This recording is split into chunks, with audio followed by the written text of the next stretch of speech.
Assalamualaikum warahmatullahi wabarakatuh. Izin memperkenalkan diri, nama saya Indah Pusparani dengan NPM 2311080053, Program Studi Bimbingan Konseling Pendidikan Islam, kelas A semester 3. Di sini saya akan memenuhi tugas Filsafat Pendidikan Islam dengan judul Pemikiran Pendidikan Islam menurut Kiai Haji Hasyim Asy'ari. Di sini saya akan menjelaskan beberapa poin, yaitu riwayat hidup Kiai Haji Hasyim Asy'ari dan karya-karyanya dan pemikirannya tentang pendidikan Islam. Menurut Kiai Haji Hasyim Asy'ari, ilmu merupakan ibadah untuk mencari ridho Allah yang mengantarkan manusia untuk memperoleh kebahagiaan di dunia dan akhirat. Karenanya, belajar harus diniatkan untuk mengembangkan dan melestarikan nilai-nilai Islam, bukan hanya untuk sekedar menghilangkan kebodohan. Dalam pemikiran pendidikan, Kiai Haji Hasyim Asy'ari lebih fokus pada persoalan-persoalan etika dalam mencari dan menyebarkan ilmu. Beliau berpendapat bahwa bagi seseorang yang akan mencari ilmu pengetahuan, yang pertama harus ada pada diri sendiri mereka adalah semata-mata untuk mencari keridhaan Allah Subhanahu wa Ta'ala. Di sini ada juga yang menjadi rumusan masalah. 1. Bagaimana riwayat hidup Kiai Haji Hasyim Asy'ari? 2. Apa saja karya-karyanya dalam pendidikan Islam? 3. Bagaimana pemikirannya tentang pendidikan Islam? Dan ada pula tujuan masalah, yaitu 1. Untuk mengetahui bagaimana riwayat hidup Kiai Haji Hasyim Asy'ari. 2. Untuk mengetahui apa saja karya-karyanya dalam pendidikan Islam. 3. Untuk mengetahui bagaimana pemikirannya tentang pendidikan Islam. A. Riwayat hidup Kiai Haji Hasyim Asy'ari.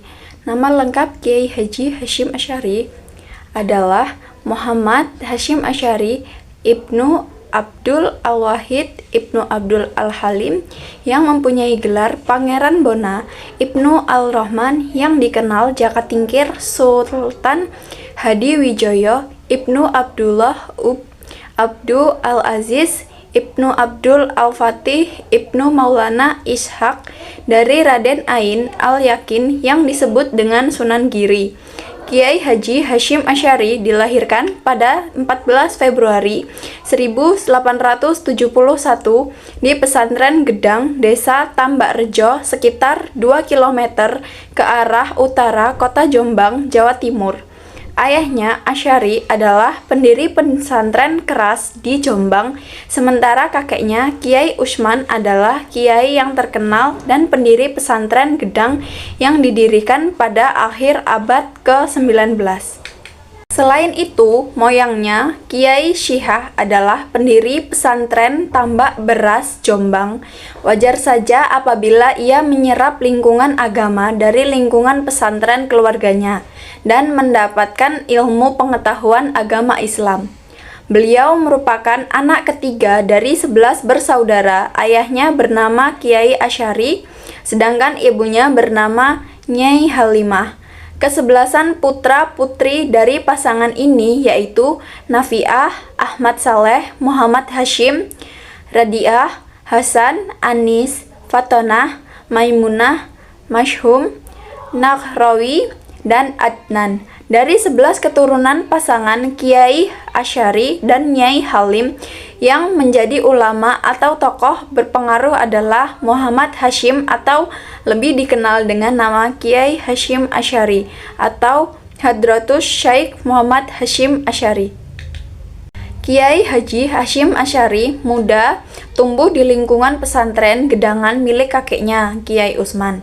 Ketika Kiai Haji Hasyim Asy'ari berumur 6 tahun pada tahun 1877, Kiai Asy'ari ayahnya pindah ke Desa Keras sekitar 10 km dari Jombang. Di tempat ini, Kiai Asy'ari membangun pesantren, musola, dan masjid untuk media dakwah dalam menyebarkan agama Islam.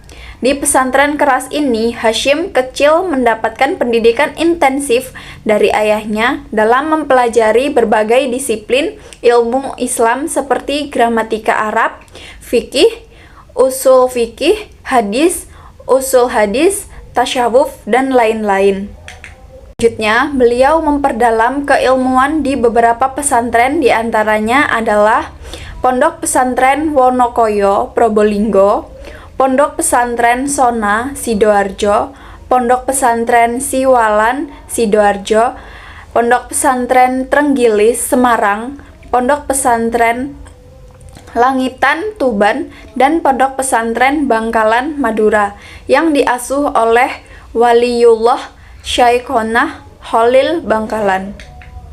Dari Syaikhona Khalil Bangkalan, beliau mempelajari berbagai disiplin keilmuan, terlebih gramatika Arab yang menjadi fans spesial beliau. Selanjutnya, Kiai Haji Hashim melanjutkan penggambaran beliau dalam rangka mencari ilmu ke Tanah Haram Makkah pada tahun 1892 dan sekaligus menunaikan ibadah haji, bermukim di sana selama beberapa tahun serta berguru kepada pembesar-pembesar ulama Mekah. Menjelang kepulangan Kiai Haji Hashim ke Nusantara, beliau bersama dengan teman-temannya yang berasal dari berbagai negara melakukan sumpah atau ikrar setia dalam memperjuangkan agama Allah Subhanahu wa Ta'ala, menjunjung tinggi kalimat Islam, menyatukan umat Islam dengan menyebarkan keilmuan dan memahamkan mereka tentang agama, mencari ridho Allah Subhanahu wa Ta'ala, dan tidak berharap harta, popularitas, dan pangkat untuk mereka sendiri. Sumpah ini dilakukan di depan Multazam di samping Ka'bah, salah satu tempat mustajab untuk berdoa. Selain dikenal sebagai seorang yang alim, beliau juga merupakan salah satu pejuang yang banyak berkontribusi untuk mengusir penjajah Belanda dan memberikan sumbangsih yang luar biasa. Menjelang kepulangan Kiai Haji Hashim ke Nusantara, beliau bersama dengan teman-temannya yang berasal dari berbagai negara melakukan sumpah atau ikrar setia dalam memperjuangkan agama Allah Subhanahu wa Ta'ala, menjunjung tinggi kalimat Islam, menyatukan umat Islam dengan menyebarkan keilmuan dan memahamkan mereka tentang agama, mencari ridho Allah Subhanahu wa Ta'ala, dan tidak berharap harta, popularitas, dan pangkat untuk mereka sendiri. Sumpah ini dilakukan di depan Multazam di samping Ka'bah, salah satu tempat mustajab untuk berdoa. Selain dikenal sebagai seorang yang alim, beliau juga merupakan salah satu pejuang yang banyak berkontribusi untuk mengusir penjajah Belanda dan memberikan sumbangsih yang luar biasa. Dalam menata tatanan sistem pemerintahan Republik Indonesia setelah Indonesia merdeka pada 17 Agustus 1945, beliau juga merupakan salah satu pendiri Ormas Islam terbesar di Indonesia, Nahdlatul Ulama, yang hingga saat ini masih terus konsisten dengan prinsip-prinsip perjuangannya dalam menegakkan nilai-nilai Islam, Ahlus Sunnah wal Jamaah. Lalu ada B. Karya-karya Kiai Haji Hashim Asy'ari. Sebagai seorang yang cerdas dan berintelektual yang tinggi, Kiai Haji Hashim Asy'ari banyak melahirkan karya-karya yang hebat.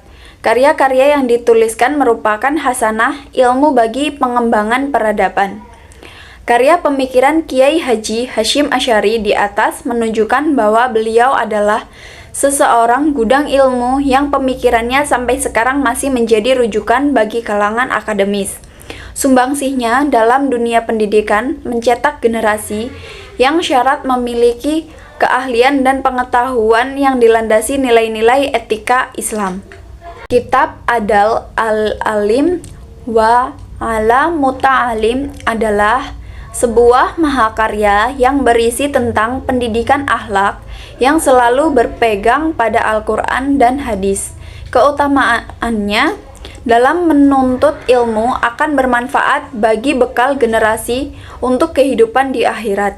Karakteristik pemikiran pendidikan akhlak Kiai Hashim dalam kitab tersebut dapat digolongkan dalam corak praktis yang tetap berpegang teguh pada Al-Quran dan hadis. Kecenderungan lain dalam pemikiran beliau adalah mengetengahkan nilai-nilai etis yang bernafaskan sufistik. Menurut Kiai Hashim, ilmu dapat diraih hanya jika Orang yang mencari ilmu itu suci dan bersih dari segala sifat-sifat jahat dan spek keduniaan. Ada pula C. Pemikirannya tentang pendidikan Islam.